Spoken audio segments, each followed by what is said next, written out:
Meetings लगातार जारी है डिपार्टमेंट्स की। आज की मीटिंग के बारे में थोड़ा सा बताएं, कौन से डिपार्टमेंट्स थे और क्या कुछ डायरेक्शंस पास हुए? देखिए, डिवकॉम साहब ऑल डीसीज चाहे जम्मू से थे और डिवकॉम जम्मू से थे और कश्मीर से भी, और सारे ऑल डीसीज कुछ वर्चुअल थे कुछ यहाँ थे। और जो पीडब्ल्यूडी डिपार्टमेंट है, मैकेनिकल वगैरह, सारे डिपार्टमेंट्स को हमने ये जो, क्योंकि अब मौसम थोड़ा सा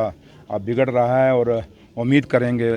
भगवान से, अल्लाह ताला से, कि इस बारी बर्फ़ पड़े, लेकिन इतनी पड़े जितनी हम संभाल सकें। तो क्योंकि फसल मैक्सिमम फार्मर्स को भी इसी चीज़ से फ़ायदा होता है, पानी के लिए भी, तो लिहाजा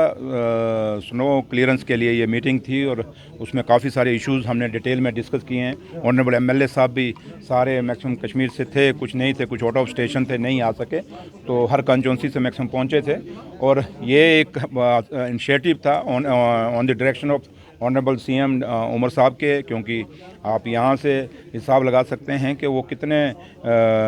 सेंसिटिव इश्यूज़ पे कितना वो इन्वॉल्व हैं। और वो क्योंकि उनको पता है कि आज दरबार जम्मू में है और यहाँ पे लोगों को हम अकेला नहीं छोड़ सकते, तो लिहाजा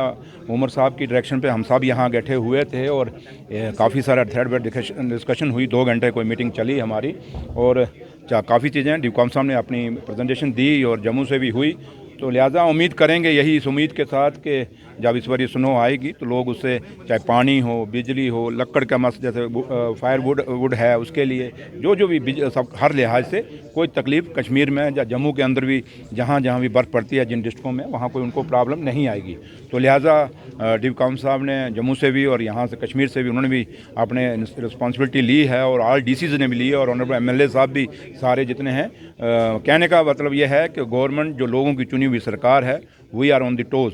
और हम उम्मीद ये रखेंगे कि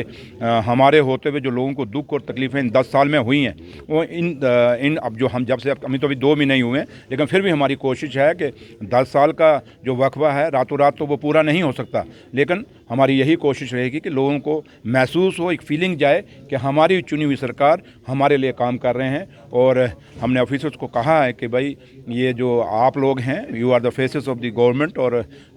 हम यही जो उम्मीद करते हैं कि ऑफिसर्स जो पिछले 10 साल का वक्फा उसको भूलेंगे, अब नए सिरे से काम करेंगे और उम्मीद यही रखेंगे कि लोगों को जो उनको फैसिलिटीज़ चाहिए वो फैसिलिटीज़ मिलेंगी। Thank you.